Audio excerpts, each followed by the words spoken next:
Good afternoon and welcome to the 146th of the COVID calls. This is a daily discussion of the COVID 19 pandemic with a diverse collection of disaster experts. My name is Scott Gabriel Knowles. I'm a historian of disasters at Drexel University in Philadelphia. Today, we will discuss the challenges of small businesses during the pandemic with Greg Bishop, Jabari Jones, and Zachary Cox. Just a reminder, you can catch COVID calls live every weekday at 5 p.m. Eastern Time on YouTube. Just go to the COVID calls YouTube channel to watch. You can also watch COVID calls on Facebook Live and on Periscope. You can hear COVID calls anytime, recorded as podcasts on Spotify, iTunes, Podbean, or anywhere you get podcasts. You can also keep up with COVID calls via Twitter using the handle @US of Disaster or @COVID calls. Please do help spread the word and send suggestions for future guests, topics, and please feel free to suggest yourself as a future guest.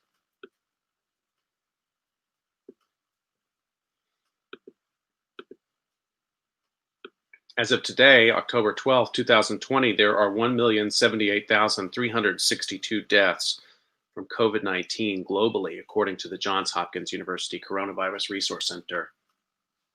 There are 7,779,251 cases of COVID-19 in the United States, up from 7,643,256 reported Friday.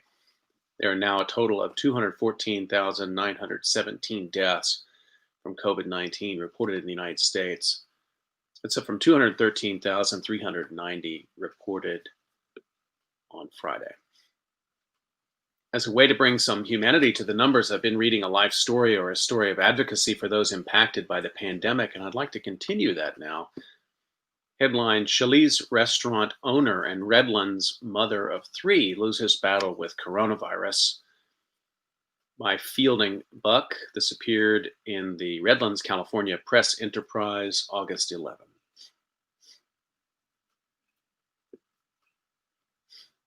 Leticia Silverio and her husband, Jose Luis Salazar, opened Shelley's restaurant in Redlands in 2016, where they worked tirelessly at the Breakfast Hangout for nearly 4 years, hoping it would fund the future for their 3 children. But around the 4th of July, the family was hit hard by the novel coronavirus. They all got it, as well as Silverio's parents, Ignacio Silverio Sr. and Victorina Silverio. But Leticia Silverio, known to family and friends as Letty, took care of the others before she was hospitalized with COVID-19 on July 22nd. Nearly 2 weeks later, on August 2nd, Letty died. She was 40 years old. I think of all our family members, she was probably the most giving, said her younger brother, Ignacio Silverio Jr.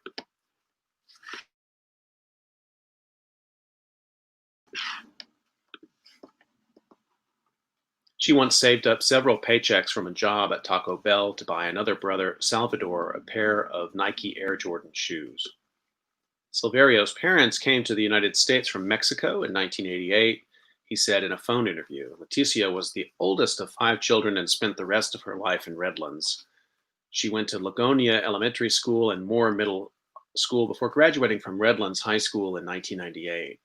She studied accounting at Crafton Hills College, but postponed her education to start her family with Salazar, a cook with Hickory Ranch Steakhouse and Bar in Yucaipa. She went to work at Ace Cash Express, and the couple saved for years to open their own restaurant. Their hope was to give their children the life that my sister was never able to have, said Ignacio Silverio Jr. Their children are Alexander, 17, Heidi, 15, and Adrian, 9, the latter of whom supplied the name of the restaurant, which served American diner classics and Mexican favorites. My nephew, Adrian, couldn't pronounce his dad's name, which is Luis, said Ignacio Silverio Jr. The best way he was able to pronounce it was Shelley's, so that's how the restaurant got its name. My sister didn't finish her schooling in accounting, but she figured she had the wits and the tenacity to push forward and figure things out as they came. Despite the hours she put into the restaurant, Leticia loved being outside. She was a big fan of roller coasters, and the family enjoyed going to places with thrill rides like Knott's Berry Farm and Six Flags Magic Mountain. She loved getting outdoors, Ignacio Silverio Jr. said. She loved going on hikes. She loved going camping. Camping was her thing. Rheumatoid arthritis created an obstacle to those pastimes about 5 years ago, her brother said. Now he wonders if it was a factor in her COVID-19 illness. Since the whole family got sick at the same time, they have no way of knowing how they got it, he said.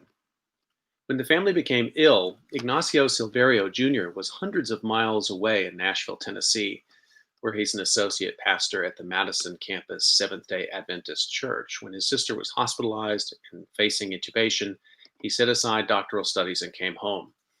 July 25th was when I flew out to try to be a support to my family, hoping that my sister would pull through and that we would be laughing and enjoying life right now instead of preparing for her funeral service. He has put together a GoFundMe campaign to help with funeral and hospital costs, as well as giving the children some security with the restaurant, which closed July 4th. It has raised, or had raised as of August, $35,000. Jose Luis and the children are still recovering from COVID-19, Ignacio said. They lost some weight with the virus. Right now, they're regaining their strength. Ignacio Silverio Jr. is spending time with his family as they all try to get over the loss of Letty and remember the good times. She was not one that would complain about pain or make herself mopey. She'd try to do the best with what she had. She lived her life to the fullest as much as she was able.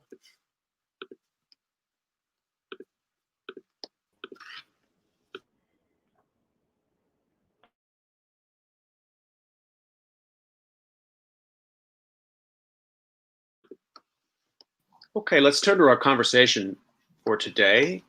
I'm really excited to have three great experts on today to talk about small business in the pandemic. Let me introduce them. Greg Bishop is currently the interim executive director of Coro New York. He's tasked with leading a civic leadership organization that believes meaningful change comes from collaboration. People in business and communities, schools and unions, government and nonprofits working together to find creative solutions and strengthen our democracy. Prior to this role, Greg served as the commissioner of the New York City Department of Small Business Services, where he was charged with running a dynamic city agency focused on equity of opportunity that leads to economic self-sufficiency and mobility for New York City's diverse communities. Zachary Cox is a PhD student in the Disaster Science and Management program at the University of Delaware, where he also works as a research assistant.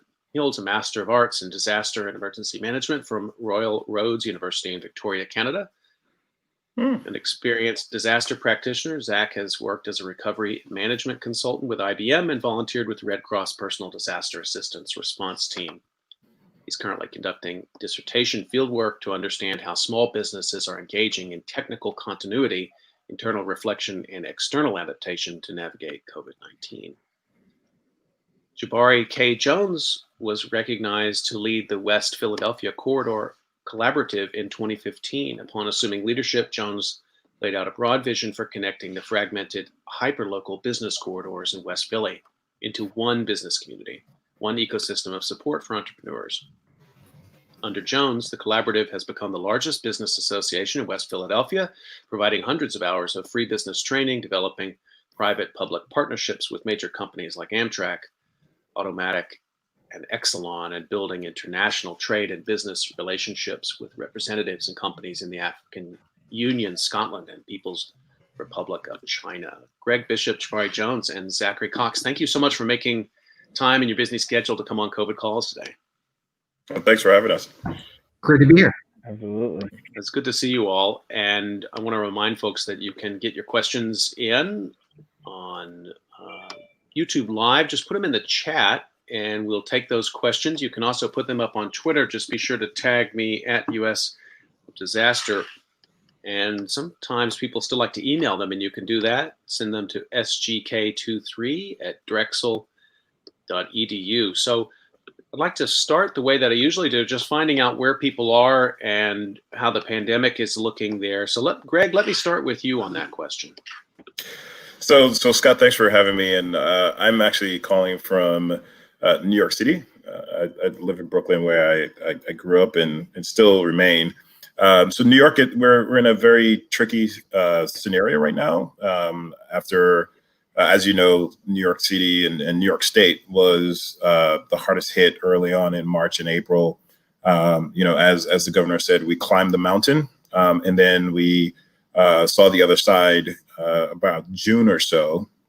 And we've been trending about a 1% sort of like infection rate for a long time. But now we're starting to see pockets in different areas of the city where, some of those rates are as high as 9%. So now New York City, I think, learning and the state learning from other countries, actually, we're deploying a more selective lockdown in certain areas. So we're at that point right now. And of course, we're dealing with all the politics of, what it means to be socially distanced, wearing a mask. We're dealing with the trauma of some of the businesses that were just starting to see traffic pick up, having to shut down again. And so we're at I think a crucial point for our recovery in terms of how well we can now contain, the resurgence of this virus. Greg, that picture that you painted is one that strikes me. We should have been able to say, like in April or May, you don't want to have to shut down New York City. You want to be able to have the tools to be Correct. Much more strategic in how you do that. Correct.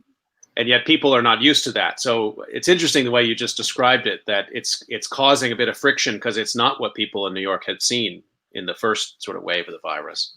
Right. And also, and for those who don't know, I was the commissioner of small business services during that time, and I've been in government for 12 years under 2 administrations. And I would tell you that no business is prepared for a disaster like this. Most businesses, they may have business interruption insurance. They may be prepared in terms of financially for a month, 4-week shutdown, a 6-week shutdown.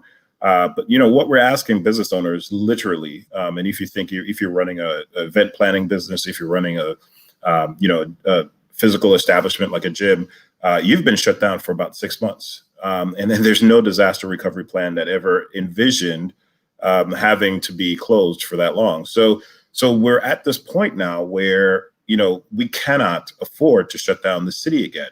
And you've done research, and the SBA has the statistics where it's like 40% of businesses after a normal disaster, which is like a hurricane, earthquake, it happens and it's done, and about 40% of businesses fail. We have seen this disaster go. It's like a never ending. It's like a freight train, the front cars have derailed, and we've got a mile-long car it's just derailing and derailing and derailing, and we can't do anything. So we have to figure out a way to effectively control the virus, but not necessarily use the blunt tool of shutting down. In March and April, we were flying blind. We didn't have contract tracing. We didn't know, how long the virus has been there. But now I think we're in a better position where we could be more surgical in terms of the solution to control the virus. Thanks for that update from New York. Zachary, let me come to you. Same question, where you're calling from and what's it looking like there? So I'm calling from Newark, Delaware, which is a small university. It's not Newark, Newark, whatever you are, up in New Jersey there. But, we do take, I would say, COVID-19 to be a serious issue around here, right? And I don't know why exactly, but it seems to have an immediacy and an importance. So anytime you go out to the grocery store, you see everybody covered in a mask, and most of them, are covering their nose as well. If you need a test, you can go online. Maybe the next day, maybe the day after, you can get one of those drive-through ones. You swab your mouth, and then 2 or 3 days later, you get your results. So I think it's being taken very seriously here, and I think we have a fairly good infrastructure to understand it, at least, and live with it. And what about the situation on the campus? Have they reopened at all, or are they completely remote? So that's, the universities, I don't know how Drexel was, but they were really, that was a tough hand. As far as I understand, most classes are online unless you really need to be there, right? The example always given is, if you're a nurse, you really need to learn how to stick the needle to draw blood. And so those classes are in person. But I think, and somebody from the university will I have to forgive me. I think it was 1,400 people in the residence halls when regularly we get like 7,000 or 8,000. So it's quite a bit less, more empty. Well, thank you for giving us that update. And you happen to be doing your dissertation in the middle of this disaster. The Disaster Research Center, for people who are not familiar, is one of the places in the United States that pioneered sort of immediate post-disaster social science research. And usually those disaster events are over before the disaster team, the research team, arrives. You were having the uncanny experience, as Greg used the analogy, you know, the front of the freight train is off the rails, but the back is not yet. And you're somewhere in the middle documenting all this, Zach. What a strange experience. You know, it really is. When I came here, I thought, you know, I would do some quick response research. Maybe I'd go out after an earthquake or a flood. I didn't expect to be, you know, sitting in my guest room making Zoom calls, trying to understand, you know, and hearing just, you know, I guess I didn't know what to expect when I went out to a hurricane or any other type of hazard, but just terrible stories about how COVID-19 has decimated people's lives. And, you know, small business owners, they get into the small business world because they have a goal and they have a dream and a passion. And, you know, sitting in my guest room, listening to them and hearing these stories, and it's just not what I expected. And, well, you know. Yeah, absolutely. Well, we're going to hear more about what your findings are. Thank you for bringing us into Newark and what you're seeing there. Jabari, same question to you. Where are you calling from, and how's it looking there today? Sure. So I'm actually calling from West Philly. The pandemic has hit every corner of our area, and so when I look at it from both a work standpoint and also the neighborhood I live in, my boundary typically runs from 30th Street as far to the city line or township line of the county, as far south as the airport, as far north as Fairmount Park. So we have a pretty big scope in there. And within that, you can kind of see the effects of the pandemic in almost every neighborhood. One of the bigger parts of our district on its east side is University City. And so we estimate that there's about 75,000 people that would normally be here that aren't, because of the decision of both Drexel University of Sciences and University of Penn to be doing virtual learning. So that's not only the students that haven't come back, but also faculty, administration, and professional staff that would normally be here that aren't. And that's obviously had an effect. Some neighborhoods look like ghost towns. They're just folks that just aren't there. And that's certainly come to affect a lot of the neighborhood stores in certain pockets of our district, places that have just been closed down and have had no consumer traffic has really fled some of these areas. And so you kind of see it in every aspect of life in the neighborhoods as you go through these communities, and you know what they're like when they tend to be lively, and it's certainly a contrast. Jabari, let me stay with you and see if you can tell us a little bit about your own background, how you came into the work you're doing, and, you know, tell us a little bit about the West Philadelphia corridor. Sure. So we're now 5 years in operation. This organization started as a result of a strategic plan that was pretty much done through one of our commercial corridor business organizations. And so the strategic plan was called Defining a Modern Business Association, a modern 21st century business association, which looked at the model of these hyperlocal groups that are created typically when groups of businesses that are unified either by industry or by geographic scope. They come together, they pull together their financial resources in the form of membership dues and capital, as well as the multidisciplinary perspectives and experiences and the capabilities of all those businesses and a knowledge capital to create these nonprofit organizations that kind of look out for all businesses that are a part of that group. And so in West Philly, we have very fragmented organizations that had pretty much the same mission, the same scope. They had the same sometimes language that they use to describe their work, but they would be very fragmented in terms of them not communicating with other groups that were very similar. And so when this strategic plan happened, and I was the chair of strategic planning at the time for one of our associations in putting this together, we really asked the question of, you know, why don't organizations communicate with each other? And so what we did with a little bit of implementation money that we had is we brought together the 5 largest business associations that were in the area to have some discussions. And I moderated a lot of those discussions for over the course of 4 or 5 months. And so as a result of those discussions, these groups kind of came together and said, we see there's value in collaboration, there's value in joint advocacy, there's value in sharing experiences and finding the best practices that are working in one neighborhood that could apply to something on another neighborhood. But we also know that the culture of our organizations is always going to be somewhat narrow based off of what our focus is. And so what those organizations consented to do at the time is they said they wanted to create this new entity that would, for lack of a better word, kind of force that partnership and force people out of their silos, even if it's just for a minute every now and again, to look at West Philly as a whole. And so we started with those 5 organizations, and today we have 14. We have 12 major commercial corridor shopping nodes that are under administration. And pretty much our scope has been, how do we figure out ways to create, connect, and advocate for resources that will help residents in West Philly start new businesses and open up new shops and see new products and services come to communities. And then on the second and other sphere of our work, how do we help our existing businesses be able to grow, thrive, and hire by giving them the representation, the connection to access to opportunities, and also the right advocacy to make sure that their interests are protected. And that's been, the scope of our mission throughout these 5 years, and still, although the pandemic has shifted our work a little bit into more stabilization and recovery activities, that's been, our journey.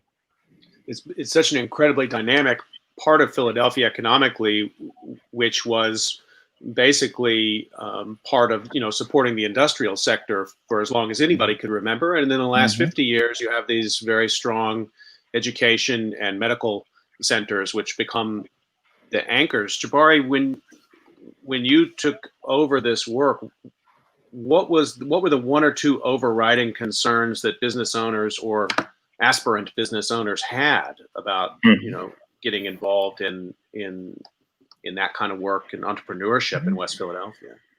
Yeah, so the biggest challenges or the biggest things that we saw of these businesses were really, looking at in terms of their interest was, one, bottom line, what are the activities that are going to support businesses generating more revenue, right? From a business's standpoint, it's, what's the value of return on time or return on resources that they're investing into any conversation. And from our standpoint, we had to demonstrate to these businesses, and it was a very challenging task because we have such diverse neighborhoods. And so one thing that Philly is always known for is Philly is a city of neighborhoods. And so we have, with the scope that we have some of the most affluent neighborhoods in the city around University City and Southwest Philly, where some of the more affluent, higher income residents live. And we also have some of the most poorest parts of the city, where we have the Federal Promise Zone that was designated by former President Barack Obama that had 52% poverty, right? And so we had to show these communities that have businesses and residents that have different issues and different diverse economic situations, that participating with us is value to both of those sides. And that was something that we were able to do very well, with the message of, bottom line, how do we help businesses generate more revenue and be more successful in terms of their profitability? And then the second thing that businesses were just really concerned was having a voice in things that were happening in their community. They saw a lot of investment that was coming in. They saw new residents that were coming in. They have perceived sometimes that in the history of our district, decisions that were made about their communities, they were not allowed to be a part of those discussions. They were always an afterthought. And so many businesses and residents that are in these communities really focused on saying, they want to make sure that they're part of something that keeps them informed, and also something that makes sure that they're involved in those discussions as they move forward. Greg, are some of these issues that Jabari is raising resonant with the kind of things that you're dealing with now with the organization you're with, or when you were with the city in New York?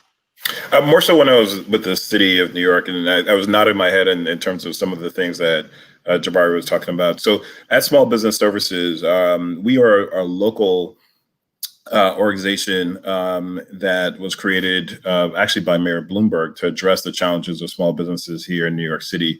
The agency is it's a small agency, and I say small in New York standards. It's about 300 employees, and we focus on bringing together workforce and business services along with investments in commercial corridors. So a lot of what Jabari is talking about, we using federal funds actually will do capacity building through our neighborhood development program. So we create a lot of organizations like the ones that Jabari is running to focus on providing services for a commercial district.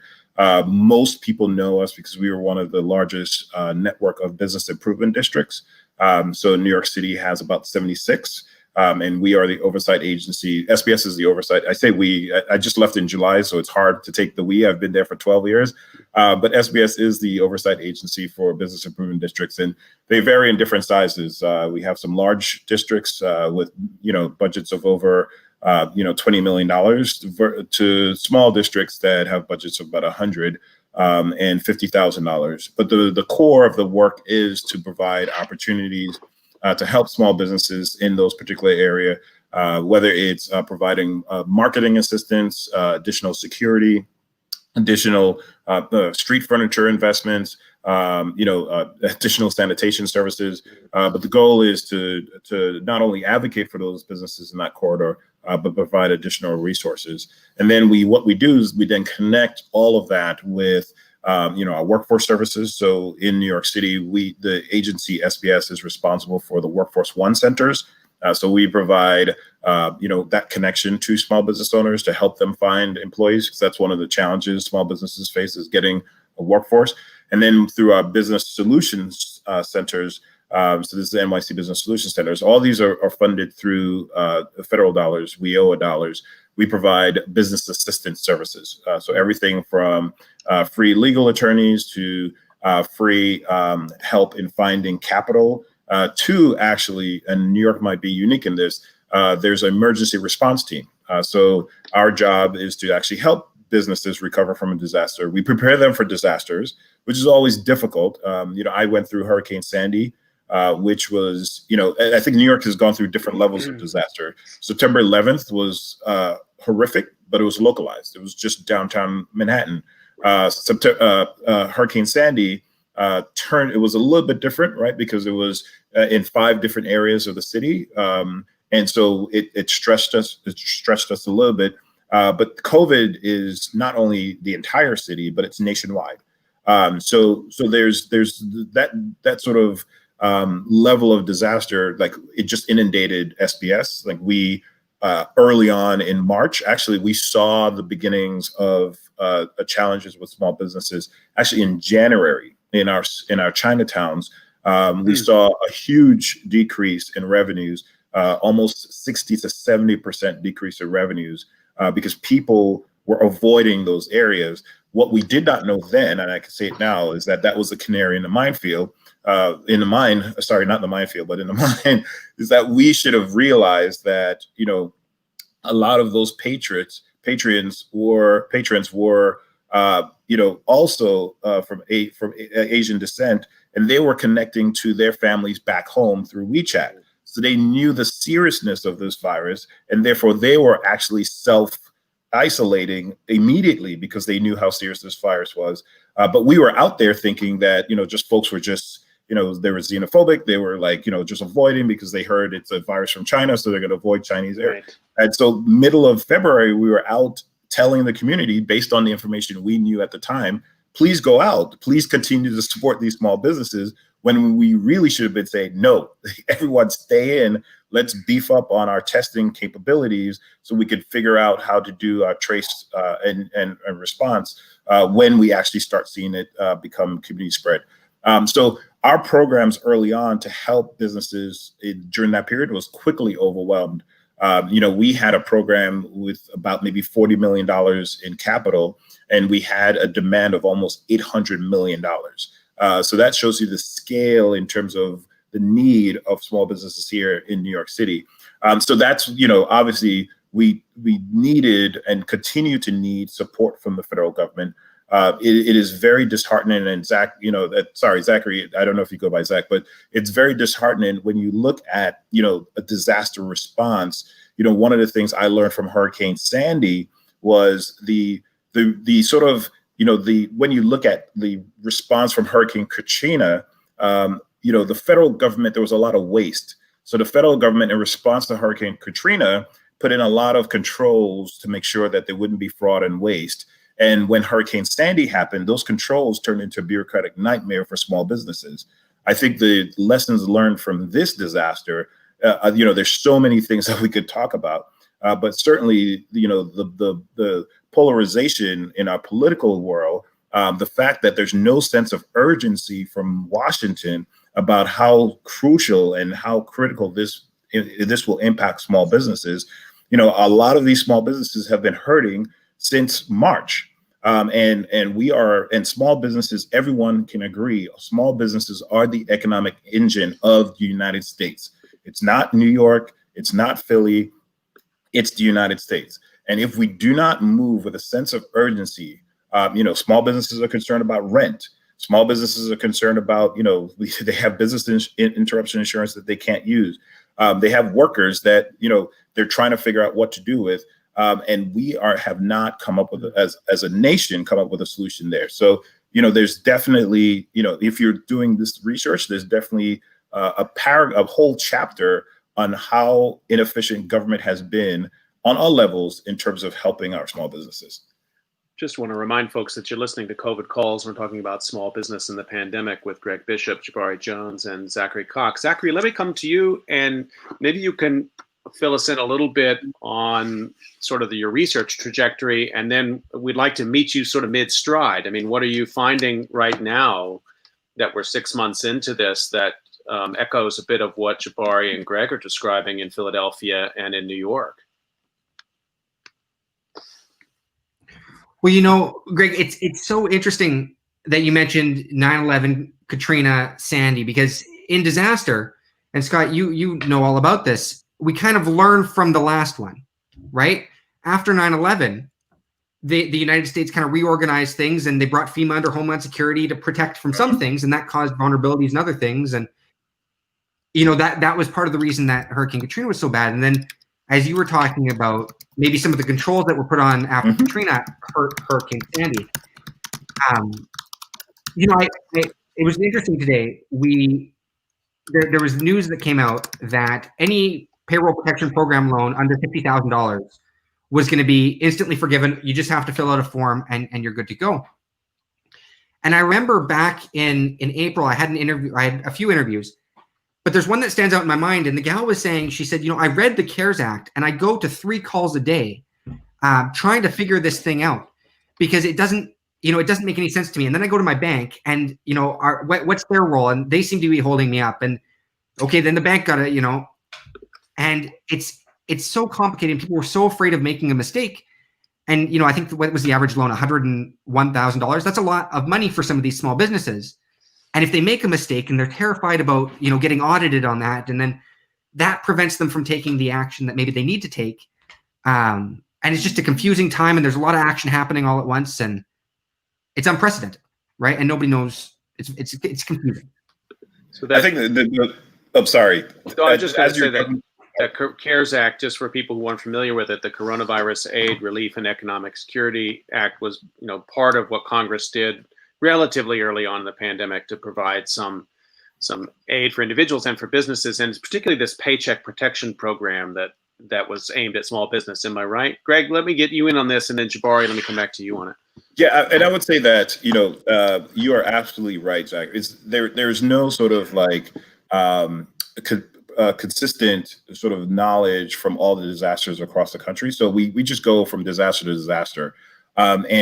The one thing I will say, though, and I'll give the federal government credit for this, is that, unlike Hurricane Sandy, where we had to wait almost 6 or 7 months for the federal government to actually enact aid to municipalities, the federal government moved really quick. But unfortunately, they moved so quick that it caused confusion. This is one of those things where I don't know if you could have done it any better way. But the fact that they used the infrastructure of banks was pretty smart. That's the best way to get money out really quickly. The problem is that it did not make a recognition that a lot of small businesses are minority owned, and I'm talking specifically about Black and Latino owned businesses, and they do not have banking relationships for other systemic reasons. So a lot of the smaller businesses were shut out of that program. The second thing, it concentrated a lot on payroll protection. So it did not take in consideration the other costs, which includes the fixed costs of rent. And up to this day, even though there's the forgiveness, the sort of the elephant in the room, again, and I'm going to go back to it, is that a lot of businesses are struggling with, what am I going to do with this rent? Because my landlord is not forgiving my rent. My landlord may not be asking for the rent right now, but those dollars are accumulating, and I'm going to have a balloon payment at some point in time. And what am I supposed to do there? And we have not had any type of conversation or any solution in terms of what to do with the rent payment or the ballooning rent payment that's coming for our small businesses. And that is the other shoe that's going to drop. And I'm afraid that it's going to impact a lot of small businesses. Jabari, can you translate that into the West Philadelphia experience particularly? Thank you, Greg, because I think certain assumptions are made about small business generally, but they may not take into account the uniqueness of business ecosystems like West Philadelphia, particularly with a large percentage of minority-owned businesses there, and also, as you pointed out earlier, tied to big anchor institutions that everybody sort of expect to be running like clockwork, and all of a sudden the Drexel students haven't been there since March. Mm-hmm. Mm-hmm. Yeah, so similarly, I think that Greg was absolutely right when if you're looking at from the government standpoint of getting dollars out quickly, the banks were a great option. In our ecosystem, it turned out to be, not a great option. And really the first reason that Greg touched on was that you have a lot of minority, especially Black and brown companies that do not have banking relationships and are underbanked, right? And so a lot of the banks, when they came out with this program, they focused on customers only or customers first. And in many cases, that boxed out a lot of small businesses that either didn't have those banking relationships or small businesses that banked with a credit union or smaller bank that wasn't offering a program. The second part of the Paycheck Protection Program that affected our district is a lot of those larger banks focused on the clients with the most sophisticated bank relationships, i.e. the Shake Shacks and other major companies that keep a $10, $20 million minimum balance versus the small shop in West Philly that may keep, a $10,000 minimum balance. And so when you give banks the ability to determine the order of processing applications, they're going to take care of the bank customers and the clients that have the larger balances, that have the sophisticated banking relationships and length of time relationships. And that really hurt our community, very strongly. And I remember during the first, couple of weeks that the program was out, me and my staff actually spoke with a number of financial institutions across the city and asked them to open up their programs and accept applications from folks that necessarily were not account holders. And so we were able to get 2 or 3 banking institutions to do that.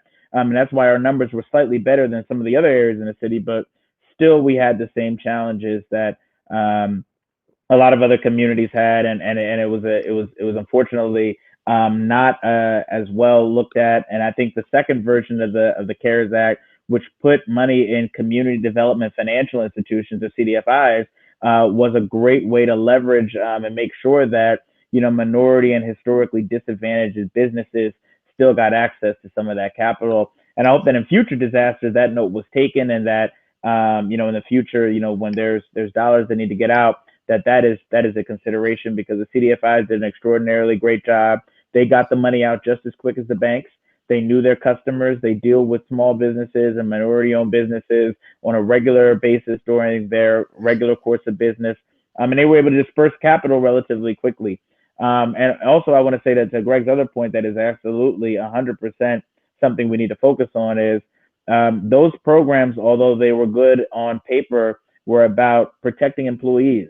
They were making sure that during the economic downturn, businesses could pay the employee costs. But at the end of the day, businesses incur a lot of expenses that those dollars were not covering.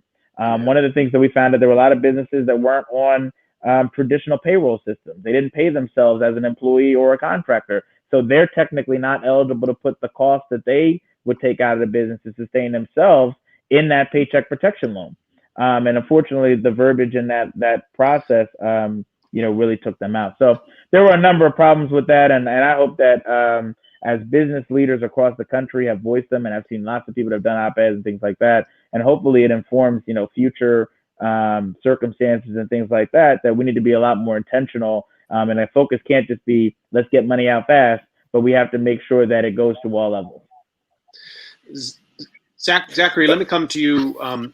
We've heard a bit about, the challenges and problems with the federal aid. What can you tell us some of the workarounds, some of the changes that small businesses are actually creating? Literally, I've heard a lot of different metaphors for this, building the airplane while we're flying it. And I like that one. And there's other ones, but what are you seeing that you can tell us in a bit more of a general sense in the small business sector that people are adapting literally 6 months into this virus to keep their businesses open? Well, I'm going to use, the buzzword of innovation, right? There's a lot of innovation that small businesses are having to take on just to stay in business.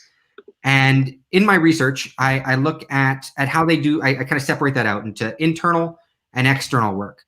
And I remember I was talking to somebody who owns a snack food manufacturing place in Philadelphia, and he was saying, he was listed as essential, and so he was allowed to bring in his employees. But he actually, because he was doing more business during the pandemic, he had to bring in a few extra employees. And he had to redefine what his workplace looked like, because the existing employees were kind of afraid of the new employees, right? The existing employees had been there for a little while. They had relationships with each other. They knew that each other was going to be safe, as safe as you can. But these new temporary employees, he was finding a lot of conflict on his line. And so he had to institute mask wearing on the line. He had to introduce temperature checks. He had to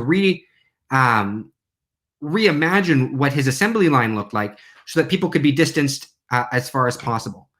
And that takes a lot of work. And unfortunately, it sounds like he was, from my conversation with him, fairly capable of doing that.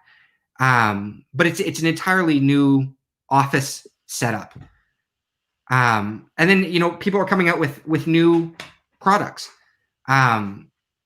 Over the weekend, and it's fresh in my mind, I was talking to somebody who owns a ballroom dance studio.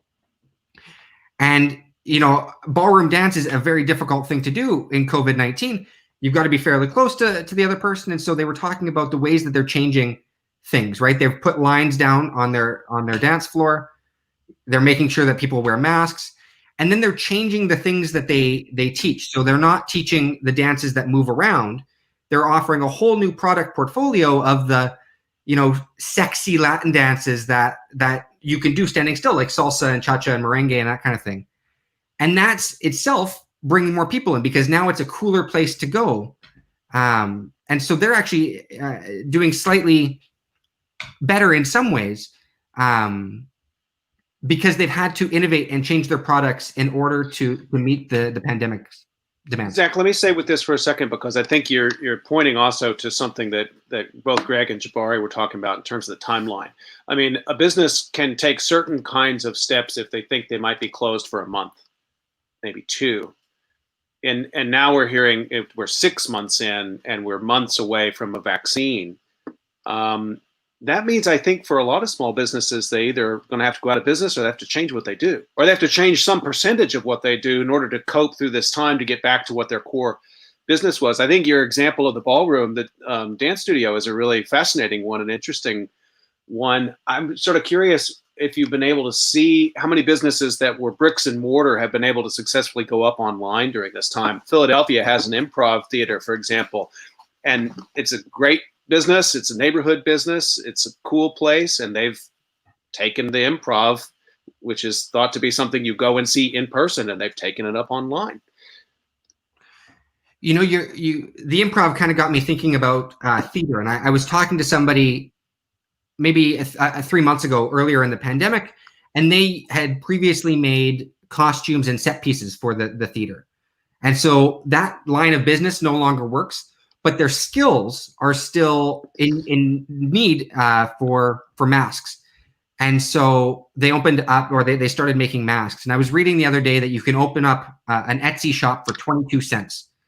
And that, I don't know how sustainable that is long term, right? Move from the presumably lucrative enough that she made it her profession, theater, set design and costume design, into mask making and selling online. But it's what people are having to do. They're having to make that work because there's no or few other options.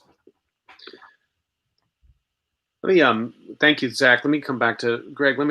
You were quoted in the New York Times, and I appreciate Zach's giving us some of these examples of innovation. At the same time, you said you told the Times back in May that I don't think New York that we left will be back for some years. I don't know if we'll ever get it back. And I'm hoping maybe that your thinking has changed a little bit since then, but I'm curious particularly about this issue that Zach and I were just talking about, because we do think about small businesses as being sort of hyper flexible in the marketplace. Yep. And so that could be an advantage at this time. Am I right? So yes, I would say that. So back then in March, when I spoke to the Times, the rest of that quote was, "If we do not have an equitable recovery," right? Because and of course when you deal with the press, sometimes your quote they take the best line, right? And the reason why I say equitable recovery, I mentioned like small businesses, about 40% of small businesses fail after a normal disaster. This is not a normal disaster. But then minority and women-owned businesses, where in New York City, almost 51% of our businesses are owned by a foreign-born New Yorker. That failure rate is much higher for other reasons, like Jabari talked about access to capital, lack of resources, et cetera, et cetera. There's a whole study I commissioned when I was commissioner for Black entrepreneurs in New York City. The report is on SBS website. So it has to be an equitable recovery, which means we have to use all the tools that's possible to help businesses recover. So there's government, and again, I'm dismayed at the lack of urgency coming out of Washington, and it's because of the polarized politics. But the one thing I learned working for two administrations, Bloomberg and de Blasio, and sometimes people may question, was Bloomberg a Republican, independent, or Democrat? It doesn't matter. Like literally, economic development, small business support was important to whether you're a Republican or whether you're a Democrat.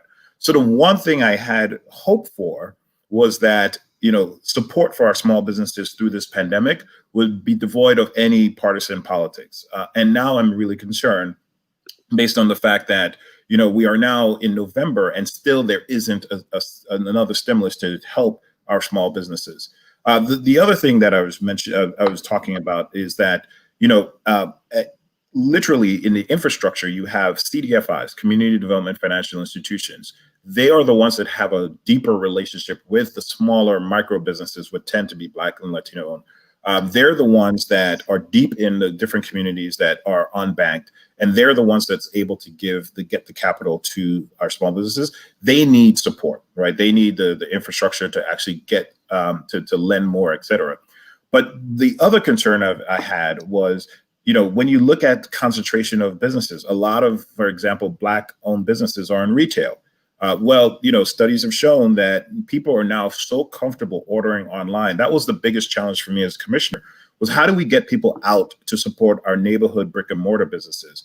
How do we get them from, sitting on their computer and ordering online? Because when they go out, they shop, then they dine. It's sort of like that ecosystem in terms of, supporting a commercial corridor. Well, guess what? Everyone now is encouraged and comfortable ordering from their homes, to the point where consumer behavior has changed.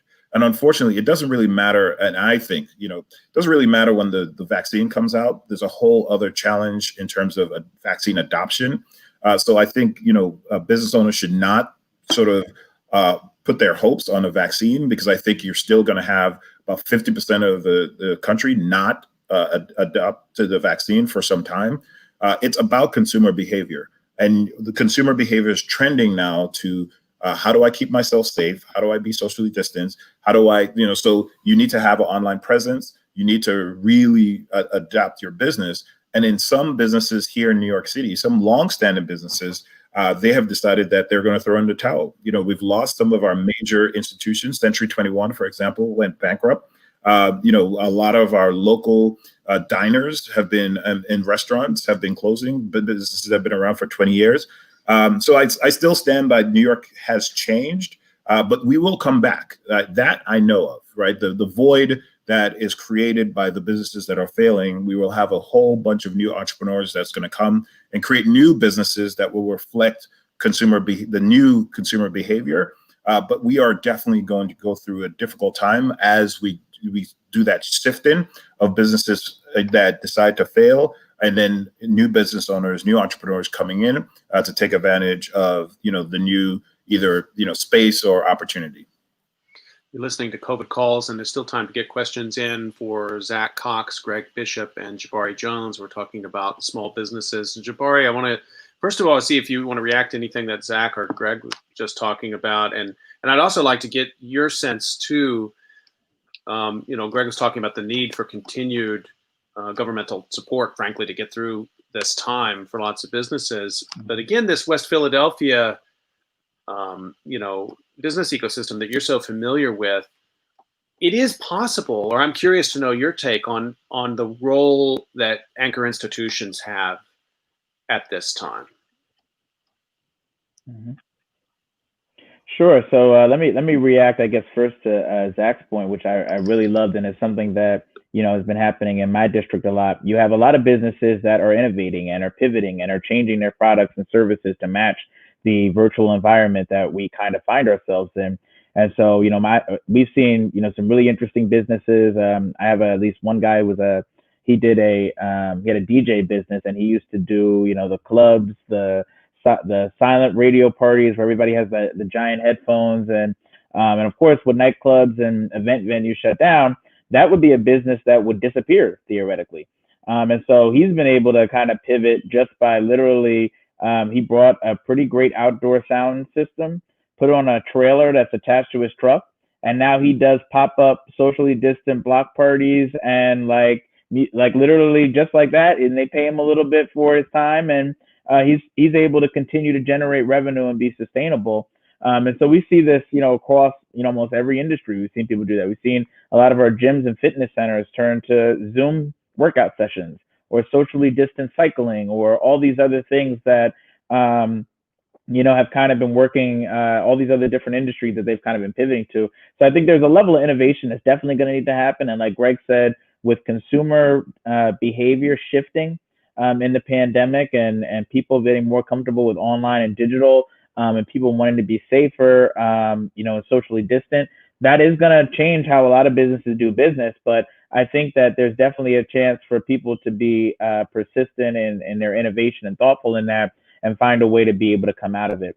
To the role of anchor institutions, I think that it has been very challenging, right now in this current environment with a lot of those individuals that would normally be here that are a huge part of our economy not being here. 75,000 people that would normally be here in this district that aren't here right now. I mean, if you think of each one of those people spent $1 that stayed in our neighborhood every day, imagine what the economic loss has been for the last few months. And right now there's no light at the end of the tunnel, so to speak, of a definite time when they'll be back.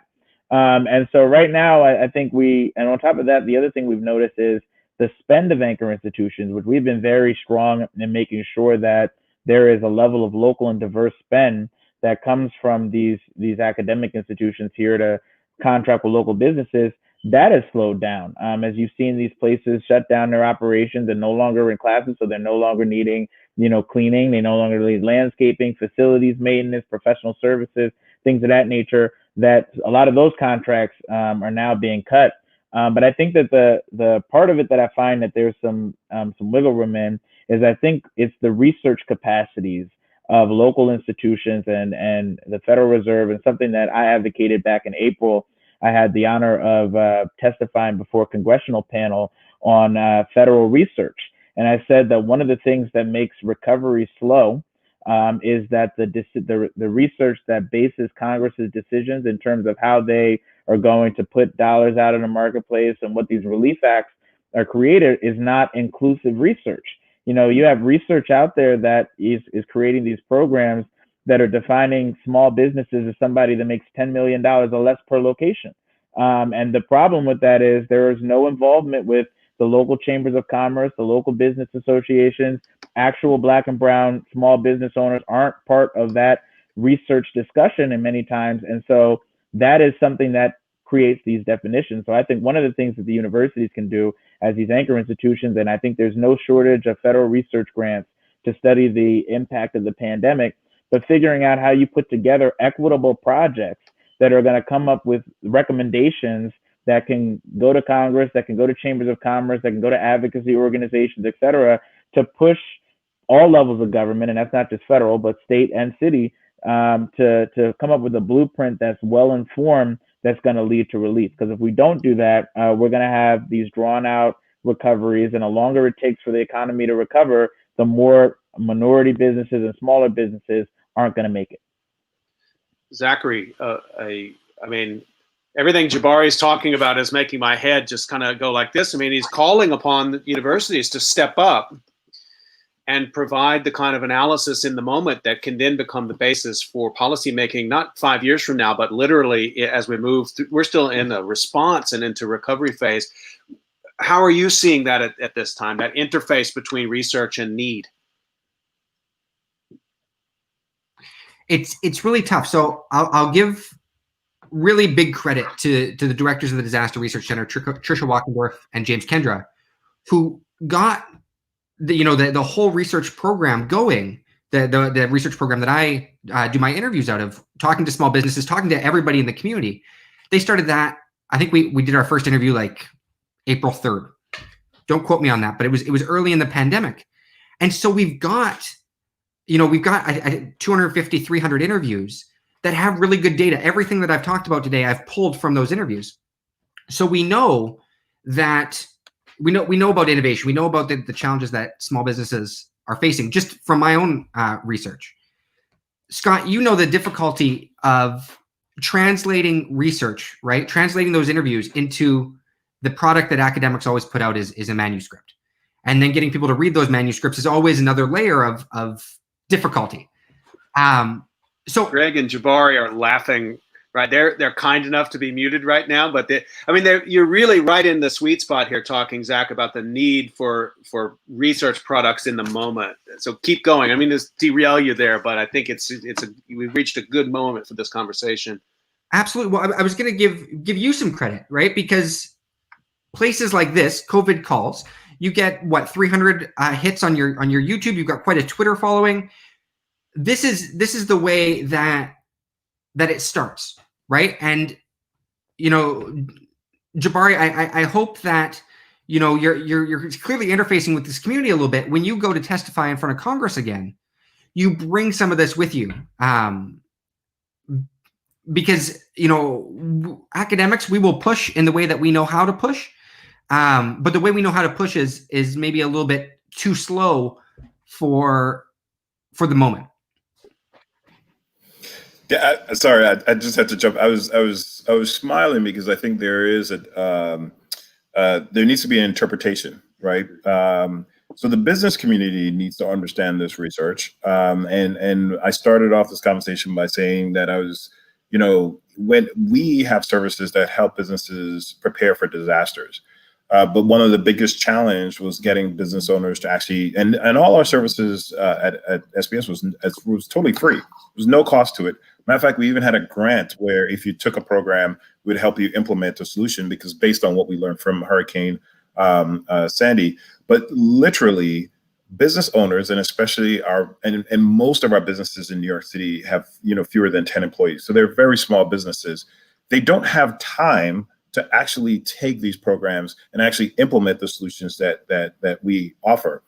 So how do you get a business owner to actually understand why it's important to prepare for a disaster?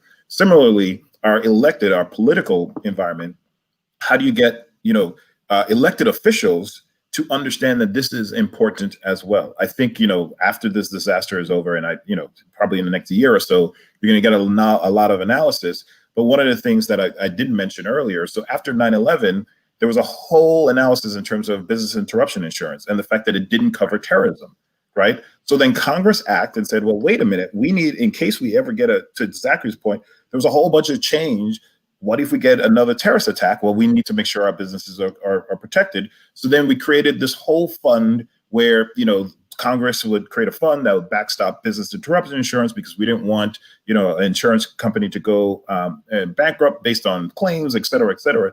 Well, no one thought about pandemic insurance, right? Yep. Now they're talking about pandemic insurance, but they're talking about future forward thinking. They're not talking about now. And of course, we went through and we saw SARS across, and we saw MERS. We saw that in other parts of the country, in other parts of the world. So again, it goes back to how do you take the research that you've done, get it synthesized in a bullet points where elected officials understand how important it is for us to be prepared, and then have that continuity, right? Because the politics gets involved where every elected official, they're just thinking about the next election. They're not thinking long term. And they're not, thinking about, I'm going to get, credit for this later on. The one, in New York, Michael Bloomberg spent billions and billions and billions of dollars building a third water tunnel in our city. We only had 2. So therefore, we couldn't take any offline to actually maintain. And God forbid, if one of them failed, we would have been screwed. But that stuff it's not stuff that the electoral cares about. It's not stuff that you get credit for. But it's so important in terms of the infrastructure to make sure that we have continuity in case we have a disaster. And that's the type of stuff that, to Zach's point, it is hard work. It's hard work to get elected officials to understand why this is important. It's hard work to get business owners to take the time out to understand why this is important. So all we can do is do these shows, make sure that when we testify, we talk about these things. But my fear is that, if we don't have leadership on the national stage to really come up with a comprehensive disaster plan for the country, that we're going to be in this situation in a future disaster. Greg, I just want to underline something you're describing there, because this business continuity insurance, for example, I mean, if you take into account everything that's happened in this country in the last 6 months, from the pandemic through wildfires and hurricanes, and then the murder of George Floyd and the racial injustice and everything that has been exposed. I mean, it's been a complex disaster, unlike anything I've seen in my lifetime in this country. Yep. So discontinuity in many ways, and I'm not the only disaster researcher who make this case, we need to prepare now for discontinuity as a normal feature of our economy. And so if we act surprised every time that there's, some kind of lack of continuity, well, we're out of touch with reality. And the reason I make this point is that I wonder, and what I'd like to hear from each of you on this, it strikes me that we're called at this time to make another kind of argument here, and that's one about justice. It's sort of like basic fairness and justice. How many times do we have to see that it's the essential workers, that it's minority communities, and it's the small business sector that it pays the disproportionate price in these disasters? And then we act surprised and we turn around right now. Nancy Pelosi is able to get some traction with the president of the United States when it comes to American Airlines. But when it comes to the small business sector, where's that phone call? Right. So I guess I think I'm saying too many things all at once here. I don't know how to disaggregate them, but it's because that's how I see them. I think we have this big aggregated problem right now. Well, and I guess I just want to bring it back to you, Greg, and to each of you to get your reaction to this issue about how do we, I think we have to reframe this debate entirely from a justice perspective. Absolutely. And I think what you're seeing is because small businesses are sort of not necessarily, when you look at, the lobbyists, right? When you look at the organization of the larger businesses have resources where they have individuals in the halls of Congress, where they have individuals, talking to every elected official of why this industry is so important to protect. Our small businesses do not have that level of advocacy in Washington. And that is why you're seeing what you're seeing. There's obviously the Chamber of Commerce's, there's a number of different groups. But in terms of and this is the other part of helping our small business owners understand, in terms of the sort of the power, right, of helping small business owners understand that they have to be politically engaged, not only just running your business, but you have to be politically engaged. So our elected officials understand, yes, our airline industry is important, but so too is our small businesses. When we say, and I've mentioned it before, small businesses are the economic engine. In New York City, small businesses employ almost 3 million New Yorkers. And that is nothing to sneeze at. But you're not seeing the sense, like I said, the sense of urgency because of the advocacy and because of the lack of advocacy our small businesses have. Jabari, what's your take on this? Yeah, so I mean, I think that this is a really good conversation too, Scott. So I think that the answer to the question, and I think all of the points that we've been made so far have been really great. But I think that the answer to making sure that politicians can understand and prioritize this, and businesses are also focused on it, and the answer is in your chambers of commerce and your business associations. I testify before Congress. I have great relationships with all of our elected officials at every level. Many of the chambers of commerce and business associations have subsequent political action committees that make political contributions, right? And so the only thing that really sets us apart from a Comcast or a larger company is that our groups tend to be smaller and can't afford to have the access to the sponsored research that a Comcast can get done. So a Comcast can do a study and emphasize its economic impact with dollars, cents, jobs, direct, indirect things. And you can go into an elected official and say, congressperson, senator, or whatever, this is all the ways that we interfere with this region, and these are all the economic benefits we have, and we need to survive, so we need a program that bails us out or does X, Y, Z, A, B, and C. The smaller groups, even though we have, and similar in many cases, more an economic impact, especially from larger nonprofits that don't pay taxes, but we don't have the ability to be able to have that data in hand to be able to go to Congressperson XYZ and be able to show them that if you're really concerned about the economic welfare of your community, our small businesses have to play a big part in that. And I know that there was at least one study done in Philadelphia that I think was a grant-funded study that was from a foundation to the Sustainable Business Network that showed that there were 93,000 small businesses operating in Philadelphia, and those businesses are responsible for 1 of every 2 jobs that are created in our city. Even when you have a government that has, our government has a large number of employees, even when you have these massive universities that some of them have 20,000 and up staff members, and you have Comcast and GlaxoSmithKline, the small businesses in this neighborhood create 1 of every 2 jobs.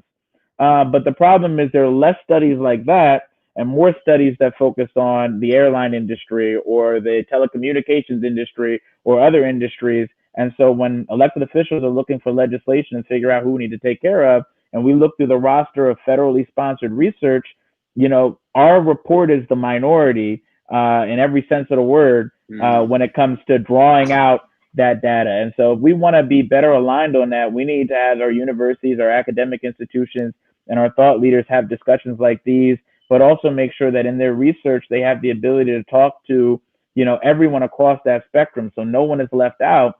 And so that those recommendations are equitable. And until we get to that point where you have that kind of synergy, and to the end where I can take a report directly off Zach's desk and go talk to my congressman the next day, until we have that kind of synergy, I don't think we'll have the kind of support that we need from elected officials.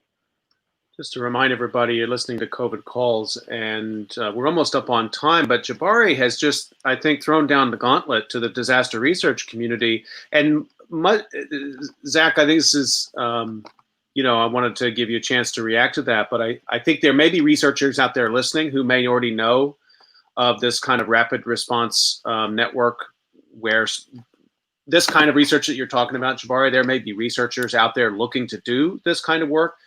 And it needs to not just be invented in the middle of a disaster. It needs to also develop into infrastructure, like I said before, because we can't keep treating, I hope we don't face something like this again in our lifetimes, but we're going to face other things, and we're going to face compound disasters. Absolutely. So let's just do a quick last round as we close out, and anything you want to say. But the other question I want to leave on the table, if any of you want to pick it up, is what do you want to see from the next administration? I'm making a big assumption here. But let's say there is a change in federal leadership. What would you be looking for?